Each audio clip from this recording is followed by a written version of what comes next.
العلماء، نعرے تکبیر، نعرے رسالت.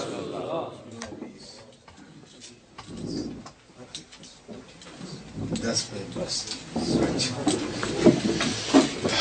نشیب رکھیے.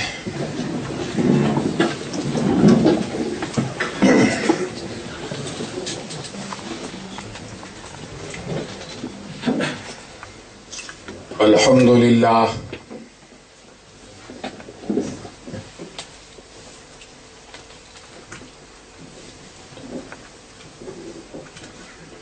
الحمد للہ الواحد الاحد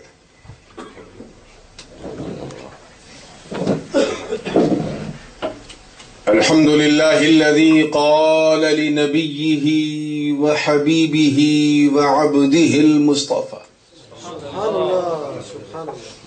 صلی اللہ تعالی علیہ وسلم قل هو اللہ احد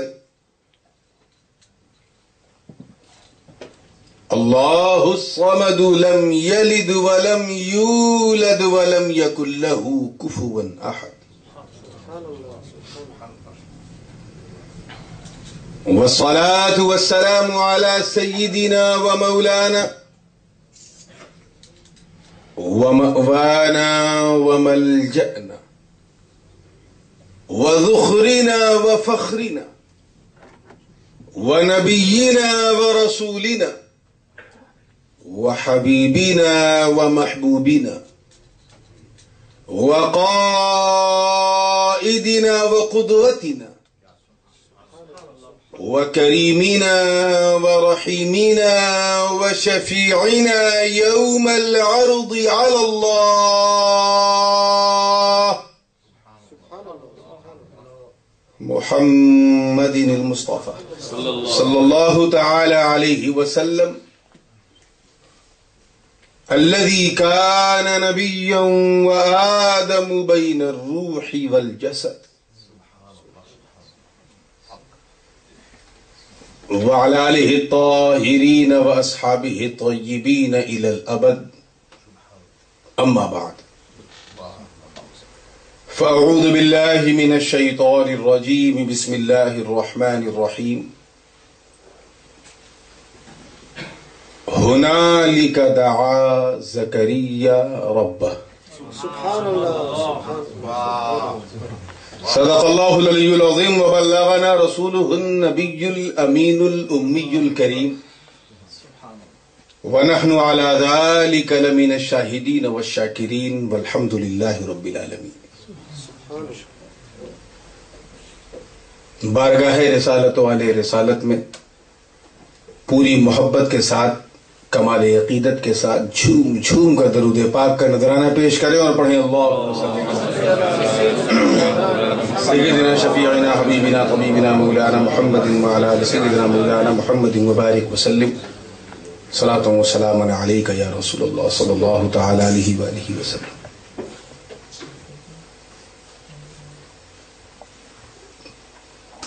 مولا علی کی شان میں منقبت سے سلسلے کا آغاز کر رہا ہوں.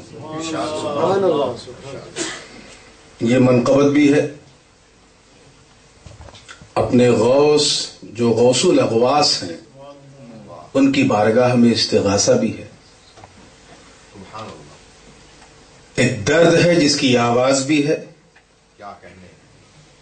اور ساتھ ہی ساتھ ایک تڑپ ہے جس کا اظہار بھی ہے. اس لیے جھوم کر درود پاک پڑھ لیں. اللہم صلی علی سیدنا مولانا محمد وعلی آل سیدنا مولانا محمد مبارک وسلم صلاۃ و سلام علیک یا رسول. والد گرامی حضور غازی ملت جلوہ بار ہیں اور میرے بعد انشاءاللہ پرزور خطاب بھی آپ کو سننا ہے. بس آپ حضرت کی زیارت کیجئے اور جو میں کہوں اس پر اپنی سماعت کو رکھیے. مجھے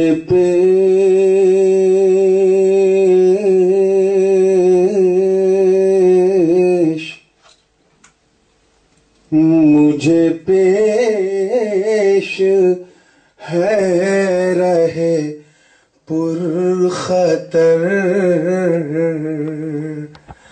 مجھے پیش ہے رہے پر خطر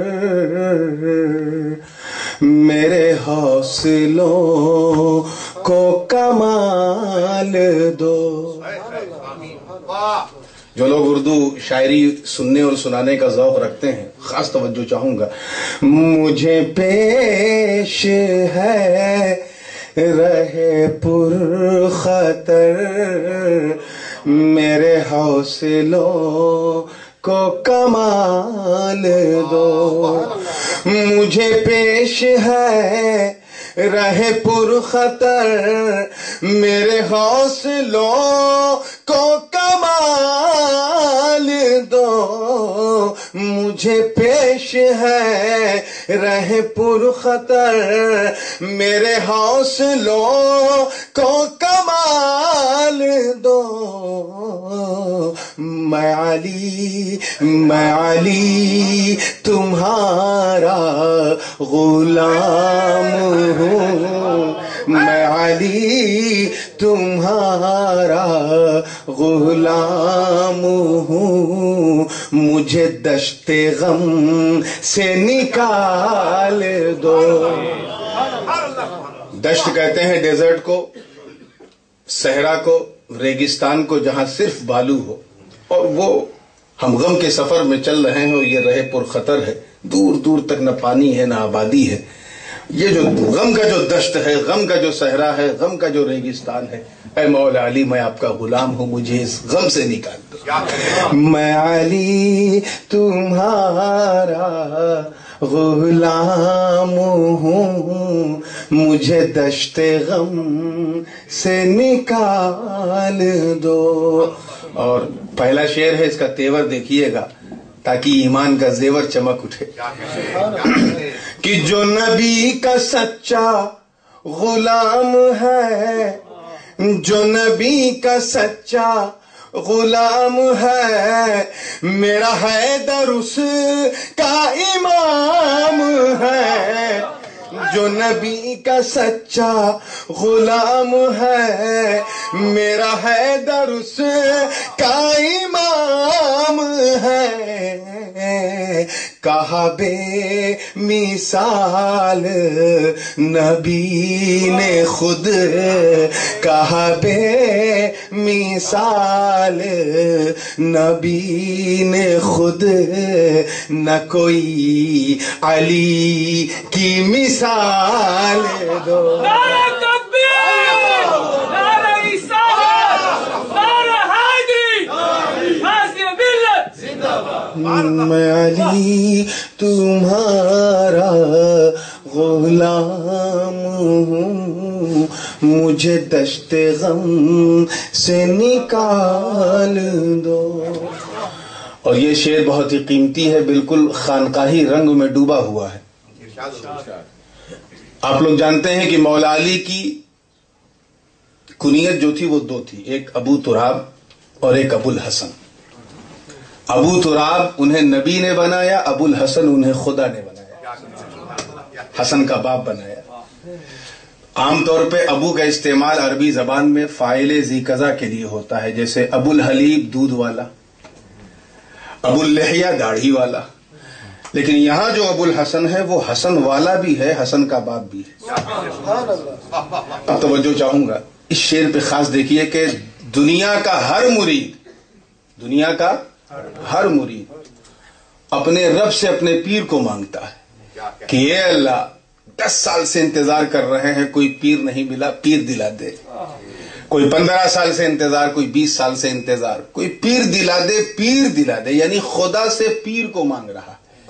مگر جو مست ہوتا ہے علی کا، وہ خدا سے پیر کو نہیں مانگتا، وہ پیر سے خدا کو مانگتا کہ اے پیر تم تو مل گئے، اب اس سے ملا دو جس سے تم ملے.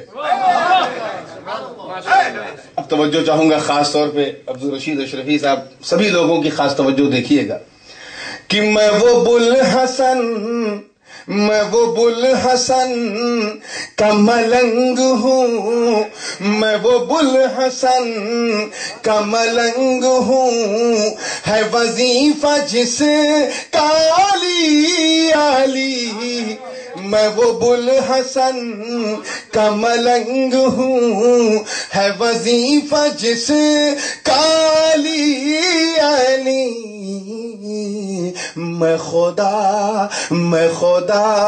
کو آپ سے مانگ لوں، میں خدا کو آپ سے مانگ لوں، مجھے اے صدست سوال دو، میں خدا کو آپ سے مانگ لوں، مجھے اے صدست سوال دو۔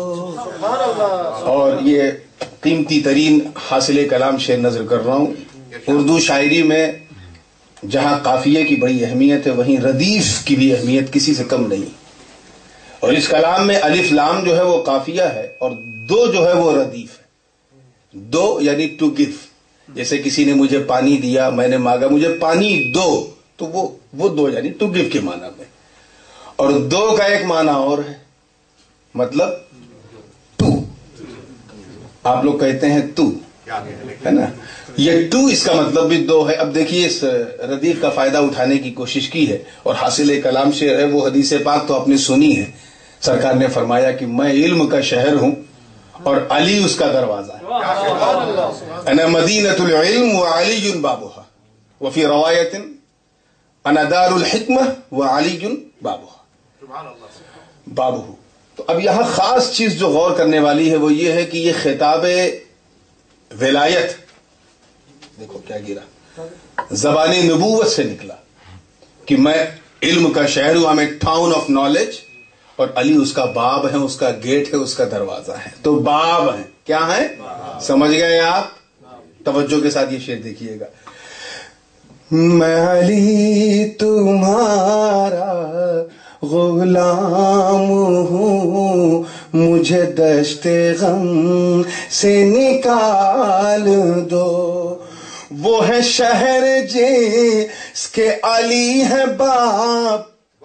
خاص توجہ، اگر سمجھ میں آ جائے تو دعا دیجئے گا، اور نہ سمجھ میں آوے تو اور زور سے دعا دیجئے گا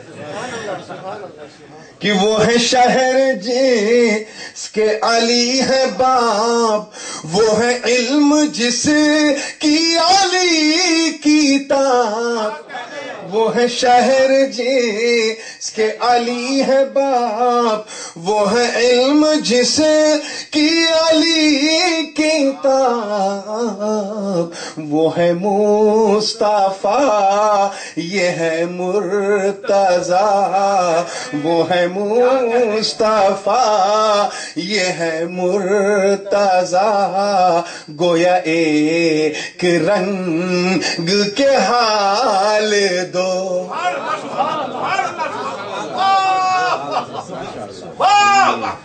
اگر یہ شعر کہیں لکھنؤ یا دہلی میں پڑھ دیا جاتا تو نہ جانے کیا ہوتا۔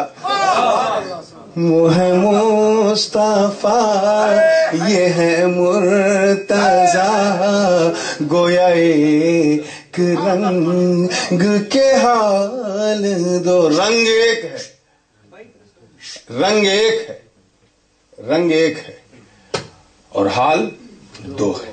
ایک نبیوں کا سردار، اگر آپ نہیں بول پا رہے ہیں تو تھوڑا دور بیٹھ کے سنیے، لیکن بولنے میں کسی کو کوئی تردد نہیں، توجہ۔ اور دوسرا ولیوں کا سردار۔ اب یہ دو کی ردیف آپ نے سن لی ہے تو توجہ کے ساتھ یہ بھی شعر سن لیجئے، اس دو کو لیکن ذہن میں رکھیے گا۔ اور حضور کا دوسرا قول، الحسن والحسین سیدہ شبابی اہل الجنہ، حسن اور حسین جنتی نوجوانوں کے سردار ہیں، ٹھیک ہے؟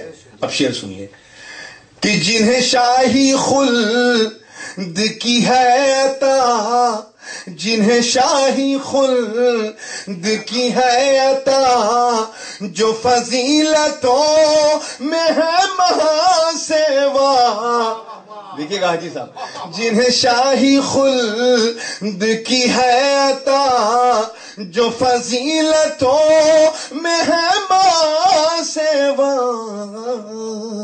جو شہید ابن شہید ہے، جو شہید ابن شہید ہے، وہ فقط علی کے ہے لال دو۔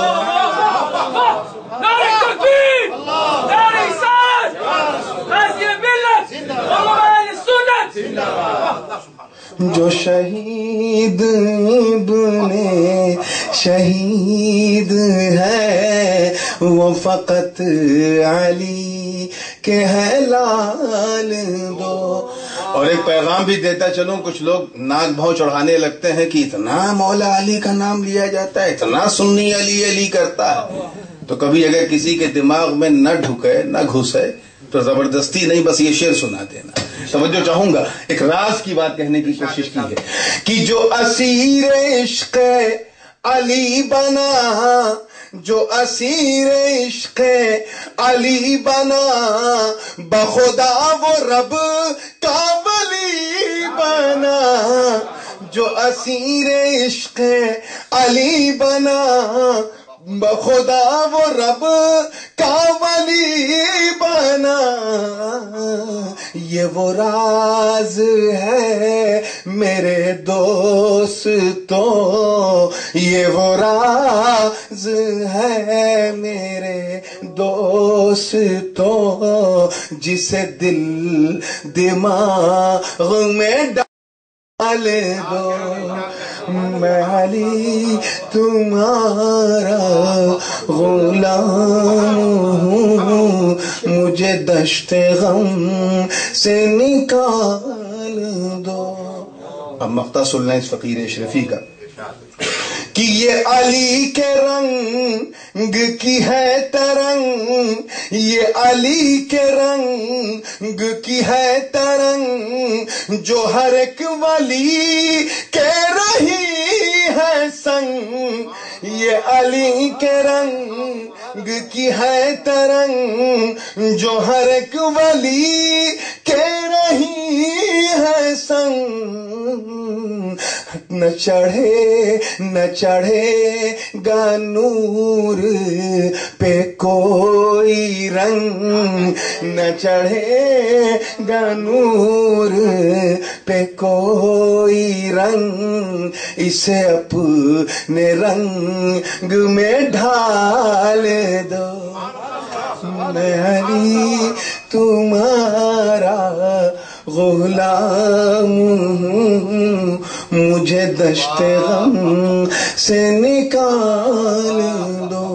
درود پاک پڑھنے اللہم صلی علی سیدنا مولانا محمد۔ قرآن مقدس کا تیسرا پارہ ہے اور سورہ آل عمران شریف کی ایک خوبصورت آیہ مبارکہ کا ایک حسین ٹکڑا جس کی تلاوت کا شرف حاصل کیا۔ رب قدیر کا ارشاد ہے ہنالک دعا زکریا ربہ، مطلب وہاں سے پکارا زکریا نے اپنے رب کو۔ اور زکریا علیہ السلام اللہ کے نبی بھی ہیں اور برگزیدہ نبی ہیں، اولو العزم رسول بھی ہیں، صاحب بشارت کبریٰ بھی ہیں۔ وہاں سے پکارا زکریا نے اپنے رب کو۔ کہاں سے پکارا؟ ایک ایک ٹکڑے پہ، ایک ایک جملے پہ خاص توجہ ہونی چاہیے، کوئی جملہ پھسلنے نہ پائے، نہیں تو بہت کچھ اچھل جائے گا۔ کہاں سے پکارا؟ کیوں پکارا؟ کس کے لیے پکارا؟ ارے اگر یہ وہاں سمجھ میں آ جائے کہ کہاں سے پکارا تو سارا جہاں سمجھ میں آ جائے۔ اس سے پہلے کہ میں اس کہاں سے پکارنے کی، ہاں اس کو ذرا ہٹا دو، یہ پھسل رہا، تفصیل بیان کروں۔ میرا جی چاہتا ہے کہ اس آیت کا جو پس منظر ہے، اس کے پہلے کا جو معاملہ ہے وہ آپ کے حوالے کر دیا جائے تاکہ آنے والی گفتگو ڈالنی نہ پڑے، خود بخود سینے سے مدینے تک پہنچ جائے۔ کیا کہنے، سبحان اللہ سبحان اللہ۔ الحمدللہ ہم سنی ہیں کہ نہیں، اور وہ بھی ٹناٹن۔ سنیوں نے بہت ساری چیزوں کو اپنے اسلاف کے رنگ میں رنگتے ہوئے نہ چھوڑنے کا عہد کیا ہے کہ کچھ چھوٹے چھوٹے ای نہیں چھوڑ گئے۔ انہی میں سے ایک چیز ہے منت۔ کیا ہے؟ منت۔ آپ لوگ منت مانتے ہیں نا کہ یہ کام ہو جائے گا کہ تو بڑے پیر کے نام سے ایک دیگ بریانی بنائیں گے۔ کسی نے یہ منت مانی کہ یہ کام ہو گیا تو ایک دیگ دلیا بنائیں گے، اور کوئی اگر ہمت کر کے انڈیا چلا گیا اور منت مانی اور منت پوری ہو گئی تو غریب نواز کے ہاں جو دیگ اکبری ہے یا دیگ جہانگیری اس میں پکا کے کھلا رہا ہے غریبوں کو۔ کچھ ایسے سرفرے لوگ گھومتے ہیں گلی گلی کہ جیسے منت کا نام لو جیسے لگے اگیا بیتال ہوئی گئی، جیسے لگے اوپر کی جان نیچے چلی گئی۔ یا اللہ یہ منت کب چھوڑی ہیں؟ کیا کہنے۔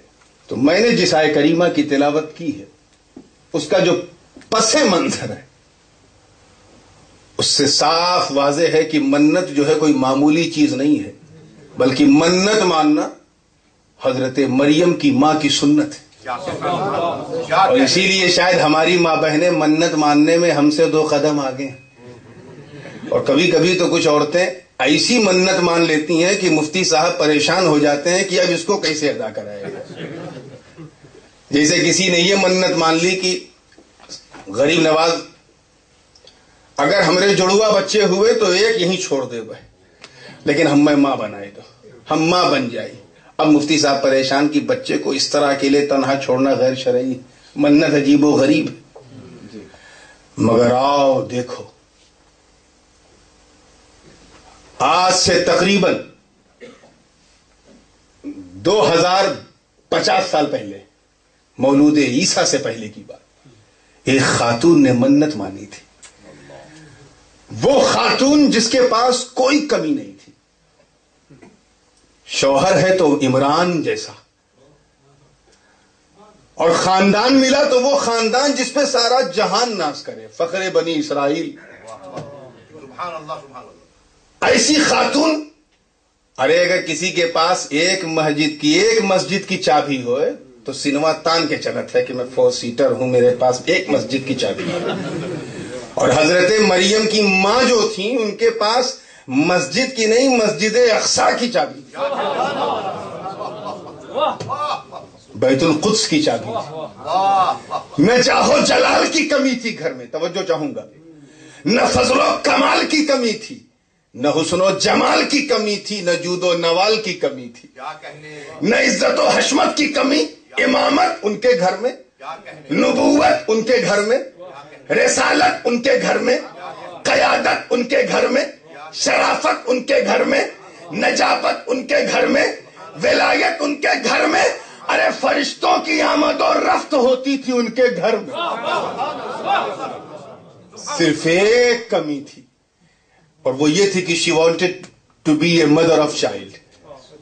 ایک تمنا تھی، ایک دل میں ایک دبی ہوئی آرزو تھی کہ یہ اللہ تو نے مجھے سب کچھ دیا، بس مجھے ممتا کا سواد چکھا دے۔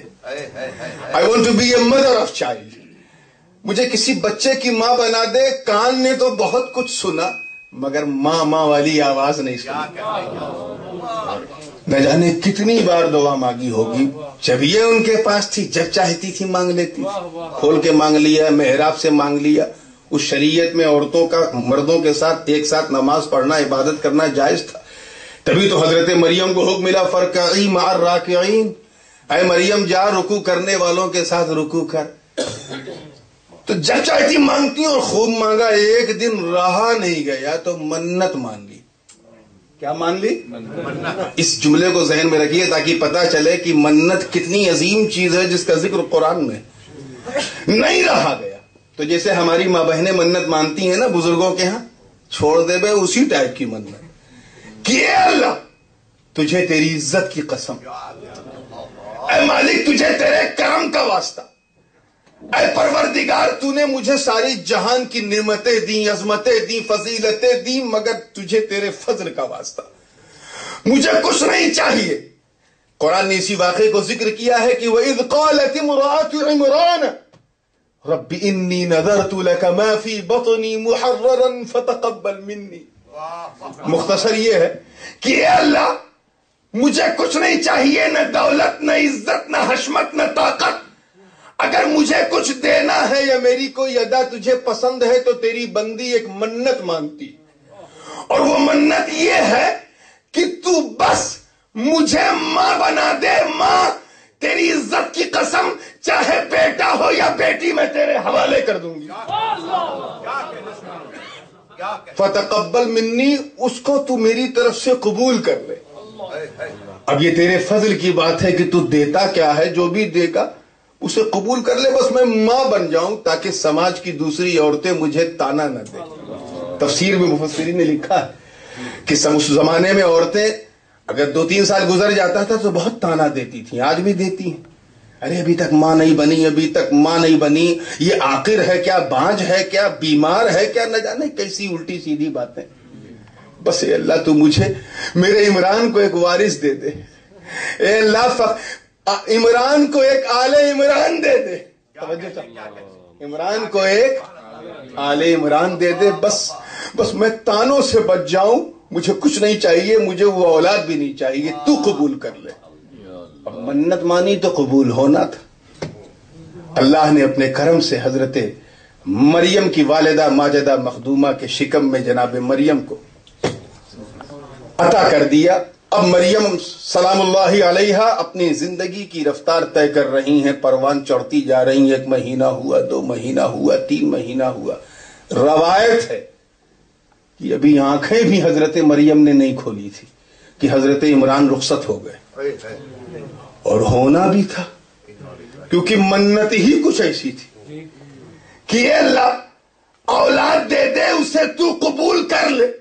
تو ظاہر ہے کہ جب اولاد کو آنا ہے اور اسے اللہ کے حوالے ہونا ہے تو پھر ماں باپ کی شفقتوں سے محروم رہنا بھی ضروری ہے۔ اس سے پہلے کہ باپ کی شفقت کی ایک پرچھائی بھی مریم پہ پڑے، اللہ نے حضرت عمران کو اپنے پاس بلا لیا۔ جناب مریم نے آنکھ کھولی تو صرف مریم کی ماں اور کوئی نہیں، نہ کوئی چچا ہے، نہ کوئی بھتیجا ہے، نہ کوئی ماما ہے، نہ کوئی بھانجا ہے، نہ کوئی دادا ہے، نہ کوئی نانا ہے، سب اللہ کے حوالے ہو چکے ہیں، ایک ماں۔ اور منت کے مطابق انہیں بھی اللہ کے حوالے ہونا ہے۔ پھر ایک وقت آئے گا جب مریم تنہا ہوں گی اور صرف دست قدرت کا سایہ ان پر رہے گا۔ قرآن مقدس نے اس واقعے کو بڑے خوبصورت لب و لہجے میں بیان کیا کہ فلما وضعتها، یہ بھی تمہیدی گفتگو ہے، پوری توجہ کے ساتھ سنیے گا۔ قالت ربی انی وضعتها انثى واللہ اعلم بما وضعت ولیس الذکر کالانثى وانی سمیتها مریم وانی اعیذها بک وذریتها من الشیطان الرجیم۔ مختصر یہ ہے کہ گود میں لے کے کہا اے اللہ تیرا کرم ہے کہ تو نے میری منت کی لاج رکھ لی،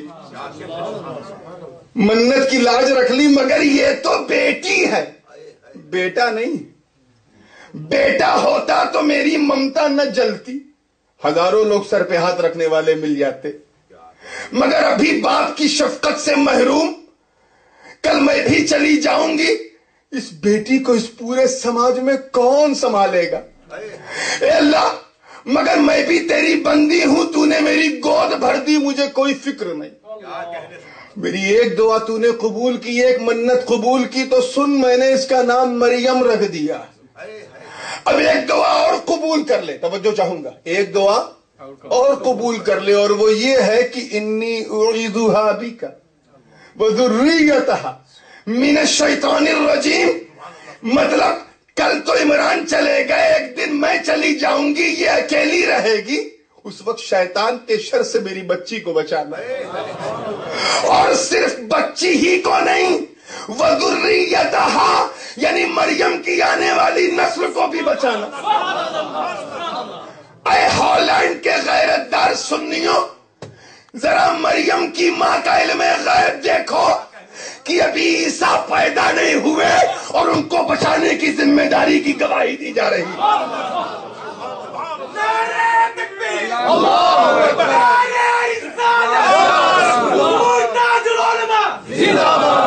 ان کو بچانے کی، ان کی عصمت کی دہائی دی جا رہی، دعائیں کی جا رہی ہے۔ ارے جب ام مریم کا علم غیب ایسا ہے، جب مریم کی ماں کا علم غیب ایسا ہے تو فاطمہ کے بابا کا علم کیسا ہے؟ اب یہ صرف میں جملے ہی دے سکتا ہوں کیونکہ وقت بہت کم ہے، بڑی تیزی کے ساتھ آئیے۔ اس کے بعد ہوا کیا؟ کچھ دن میں ماں کا سایہ بھی اٹھ گیا۔ اب اس نیل گگن کے نیچے جناب مریم تنہا۔ ٹھیک وہ زمانہ تھا حضرت سیدنا زکریا علیہ السلام کی نبوت چمک رہی تھی اور دنیا کو چمکا رہی تھی۔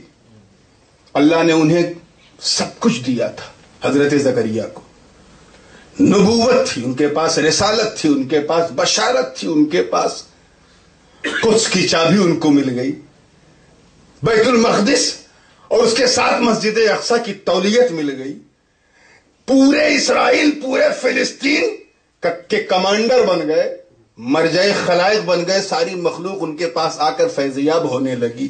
کوئی کمی نہیں تھی جناب زکریا علیہ السلام کے پاس، ان کے پاس بھی ایک کمی تھی، اور وہ کیا کہ اللہ نے انہیں سب کچھ دیا تھا، بس اولاد نہیں ملی تھی۔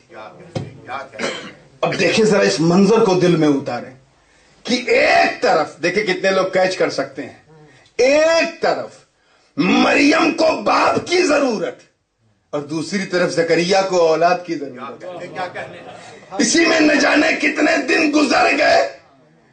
ایک دن اللہ نے جبرائیل امین کو حکم دیا، اے جبرائیل جاؤ اور میرے نبی زکریا سے کہہ دو کہ انہیں اولاد چاہیے، میں نے ان کے لیے اولاد چن لیا۔ جاؤ کہہ دو کہ میری بندی مریم کے سر پہ ہاتھ رکھ دے۔ قرآن مقدس نے اس واقعے کو بھی اسی کے ضمن میں بہت خوبصورت رنگ میں اتارا ہے کہ وَكَفَّلَهَا زَكَرِيَّا Then he started to look after Syeda Maryam and he brought her towards his own house. اپنے خاص گھر کی طرف لے آئے، اپنی خانقاہ میں رکھا، اور اپنی خانقاہ کے پچھواڑے پیچھے سائیڈ میں ایک چھوٹی سی خانقاہ مریم بنائی۔ کیا بنائی؟ یہ میں خانقاہ کا لفظ اپنی طرف سے نہیں کہہ رہا ہوں، یہ قرآن جس کا میں اردو میں ٹرانسلیشن کر رہا ہوں تاکہ ان کو پتا چل جائے جو خانقاہ کو خامخواہ سمجھتے ہیں انہیں معلوم ہو جائے کہ خانقاہ کیا چیز ہے۔ ایک خاص محراب، خاص خانقاہ، وہ بھی اونچائی کے ساتھ، زمین کا چبوترا، چبوترے کے اوپر مڑئی، آپ لوگ مڑئی بولتے ہیں اس کو، مڑیا ٹائپ کی، اس زمانے میں کھجور کی بنائی جاتی تھی۔ روایت یہ ہے کہ کھجور کا ایک حجرہ بنایا گیا اور یہ کہا گیا کہ اے مریم یہ تیرا کمرہ ہے، اور سن میں تیرا باپ تو نہیں ہوں مگر باپ جیسا ہوں، اور تو میری مرضی سے میرے پاس نہیں آئی ہے، اللہ کی مرضی سے آئی ہے، اور میں جانتا ہوں تو بڑی خاص عورت ہے، اس لیے میں نے تیرا یہ عبادت خانہ، تیری یہ خانقاہ بنائی ہے۔ اے بیٹا کوئی ضرورت ہو تو تکلف نہ کرنا، کچھ بھی مانگنا مجھ سے مانگنا، تمہیں باہر جانے کی اجازت نہیں ہے کیونکہ حفاظت کی ذمہ داری میری ہے۔ قرآن کی آیات سے واضح ہوتا ہے کہ حضرت مریم اسی خانقاہ میں اپنی زندگی کی ایام گننے لگی، سجدے کرنے لگی، رکوع کرنے لگی، تسبیح و تحلیل میں مصروف ہو گئی، اللہ ہی اللہ، اللہ ہی اللہ، اللہ ہی اللہ۔ نہ وہ کسی سے ملتی تھی نہ کوئی ان سے ملنے آتا سوائے حضرت زکریا کے۔ ایک دن جاتے تھے خیریت پوچھتے تھے، دوسری بار گئے خیریت پوچھتے تھے، تیسری بار گئے خیریت پوچھتے تھے، یہ معمول تھا۔ اب آؤ اسلوب ربانی دیکھو، کلما دخل علیہا زکریا المحراب وجد عندها رزقا۔ توجہ چاہوں گا کہ جب یہ لما اور کلما کا فرق علماء جانتے ہیں کہ لما یعنی when، کلما whenever، جب یعنی ایک بار نہیں ہوا، یہ حضرت زکریا کے ساتھ کئی بار ہوا کہ جب زکریا علیہ السلام اپنی مریم سے ملنے کے لیے خانقاہ مریم میں جاتے تھے تو بے موسم پھل پاتے تھے۔ کیا پاتے تھے؟ بے موسم پھل، جیسے